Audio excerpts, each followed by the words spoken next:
Sebelumnya, salam dan bahagia. Perkenalkan, nama saya Wahyul Rahim dengan nomor induk mahasiswa 2018 012 kelas B dari Fakultas Teknik Industri Universitas Sarjana Wiyata Taman-Siswa. Di sini saya akan menjelaskan penerapan SMK 3 di pabrik gula Gorontalo. Langsung saja simak penjelasan berikut ini. Buku Pedoman Keselamatan dan Kesehatan Kerja PT Pabrik Gula Gorontalo. Pemenuhan Peraturan Perundangan ketiga. PT Pabrik Gula Gorontalo adalah perusahaan yang bergerak di bidang industri gula.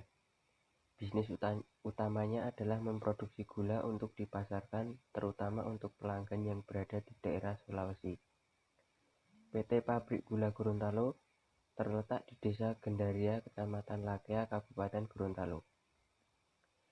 PT Pabrik Gula Gorontalo memiliki luas lahan dengan total 6.976 hektar, dengan rincian kebun bibit seluas 301 hektar, dan kebun produksi 6.676 hektar. PT Pabrik Gula Gorontalo memproduksi gula untuk memenuhi kebutuhan gula di Provinsi Gorontalo, serta daerah-daerah di sekitarnya, seperti Provinsi Sulawesi Utara dan Provinsi Sulawesi Tengah. Pedoman yang digunakan adalah Perundang-undangan Negara Republik Indonesia sebagai berikut. 1. Pasal 27 ayat 2. 2. UU Nomor 1 Tahun 1970 tentang Keselamatan Kerja. 3. UU Nomor 23 Tahun 1992 tentang Kesehatan.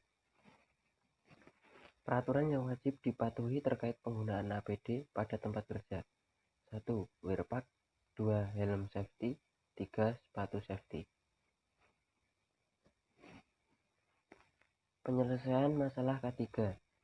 Dari masalah-masalah yang terkait dengan pelanggaran pekerja, perusahaan PT Pabrik Gula Gorontalo telah membuat cara yang dilakukan untuk menyelesaikan masalah tersebut. 1. Kumpulkan semua informasi mengenai bahaya yang ada di tempat kerja. 2. Lakukan inspeksi secara langsung untuk menemukan potensi bahaya yang ada di tempat kerja. 3. Lakukan identifikasi bahaya terhadap kesehatan kerja. 4. Lakukan investigasi pada setiap insiden yang terjadi. 5. Lakukan identifikasi bahaya yang terkait dengan situasi darurat dan aktivitas non-rutin. Dan keenam, kelompokkan sifat bahaya yang teridentifikasi, tentukan langkah-langkah pengendalian sementara, dan tentukan prioritas bahaya yang perlu pengendalian secara permanen. Untuk solusi yang diberikan kepada pekerja agar tidak mengulangi pelanggaran terkait ketiga. 1. Memberikan reward pada karyawan berprestasi. 2. Kenali kekurangan dan kelebihan masing-masing karyawan. 3. Berikan training karyawan secara rutin dan berkala. Proses konsultasi dan komunikasi ketiga. Berikut adalah personil-personil yang bisa digunakan sebagai sarana konsultasi untuk menyelesaikan masalah SMK 3 di PT Pabrik Gula Gorontalo. 1. Komite K3 dan komite terkait lainnya. 2. Serikat pekerja. 3. Pekerja dan penyelia yang terlibat dalam aktivitas K3, seperti inspeksi dan audit. 4. Prosedur pelaporan kecelakaan dan penyampaian isu K3. Yang kelima, pertemuan kelompok pekerja.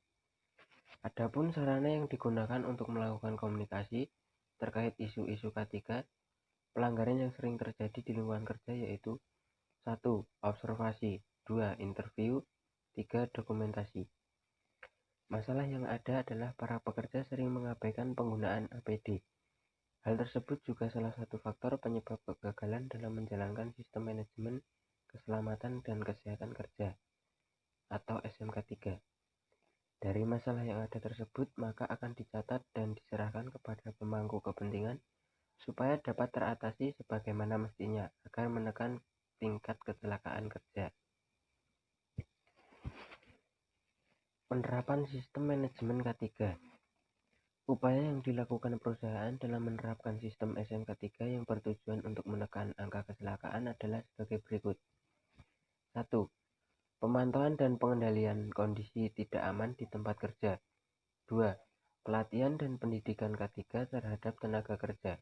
3. Konseling dan konsultasi mengenai penerapan K3 bersama tenaga kerja. 4. Pengembangan sumber daya ataupun teknologi yang berkaitan dengan peningkatan penerapan K3 di tempat kerja.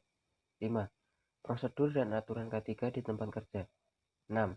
Penyediaan sarana dan prasarana K3 dan pendukungnya di tempat kerja. Dalam menjalankan sistem SMK3, jika pemangku kepentingan menemukan atau mendapatkan informasi-informasi, wajib mencatat pada sistem pencatatan data yang disediakan perusahaan. Agar seluruh pemangku kepentingan yang bertanggung jawab terkait program sistem SMK3 bisa mengakses data tersebut.